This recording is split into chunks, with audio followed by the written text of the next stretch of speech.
கான்ட்ராக்டில் work பண்ணிட்டு இருந்தார் ரமேஷ்னு ஒருத்தர்கிட்ட. ஒரு 18 வருஷமாக ஒர்க் பண்ணிகிட்ருக்காரு கூடயே. இந்த எஸ்ஆர்எம் சிம்ஸ் ஹாஸ்பிட்டலில் வந்து ஏசி டெக்டிங் பண்ணுறது. லாஸ்ட் டியூஸ்டேக்கு பிஃபோர் டியூஸ்டே வந்து அவர் வெர்டிக்கல் லேம்பை ஏதோ பண்ணிகிட்ருக்கும் போது ராட் வந்து கழுத்தில் விழுந்து 2 போன் ஃப்ராக்சர் ஆயிடுச்சு. அதுலேருந்து அவர் வென்டிலேட்டரில் தான் சுவாசிச்சுட்டு இருந்தார். சிம்ஸில் தான் சேர்த்துட்டு இருந்தாங்க. பட் சிம்ஸில் அவரை ட்ரீட்மெண்ட் பண்ண முடியாமல் ஜிஹெச்சுக்கு அமுச்சு மாற்றிட்டார் ரமேஷ், எங்கள்கிட்ட தெரியாமையே.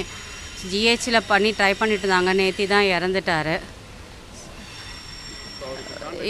இப்போ அவர் கான்ட்ராக்டில் வேலை செஞ்சாலும் இன்சூரன்ஸ்லாம் எடுக்க வேண்டியது இருக்குன்றது ஒரு கான்செப்ட்.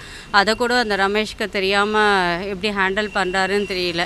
இப்போ என் தம்பி மாதிரி நிறைய பேர் இருப்பாங்க, அவங்களுக்கெல்லாம் கொஞ்சம் சப்போர்ட்டிவாக இந்த இது இருக்கணும்னு நான் நினைக்கிறேன். முடிஞ்ச வரையும் ரமேஷை ஏதாவது நீங்கள் ட்ரீட் பண்ண 4 எஃப்ஐஆர் எல்லாம் போட்டுட்டோம் சார்.